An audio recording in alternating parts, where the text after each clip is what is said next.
રાજકોટમાં કોંગ્રેસની મહિલા કાર્યકરો વિરોધ કરી રહી હતી તે સમયે એક મહિલાની સાડીમાં આગ લાગવાની ઘટના બની છે। કોંગ્રેસની મહિલાઓ જીતુ વાઘાણીના નિવેદનને લઈને વિરોધ કરી રહી હતી ત્યારે પૂતળું સળગાવતા સમયે અચાનક જ મહિલાના સાડીમાં આગ લાગી ગઈ અને હાથથી આગ બુઝાવવા જતા હાથ દાઝી ગયો। સંવાદદાતા પરાક્રમસિંહ જાડેજા જોડાઈ ગયા છે। પરાક્રમ, જણાવો કેવી રીતે ઘટી આ ઘટના?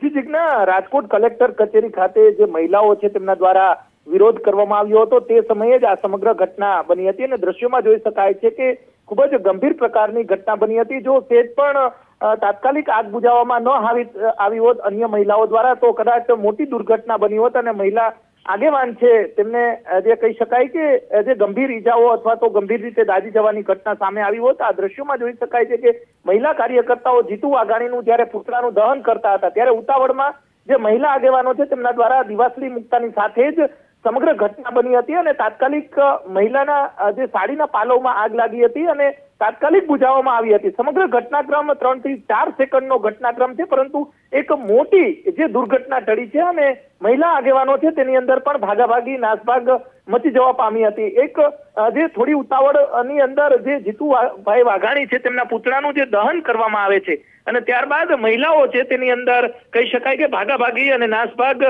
મચી જવાની આખી સમગ્ર ઘટના બની હતી। જે દુર્ઘટના મોટી દુર્ઘટના થતા અટકી ગઈ છે। આ દ્રશ્યોમાં જોઈ શકાય છે।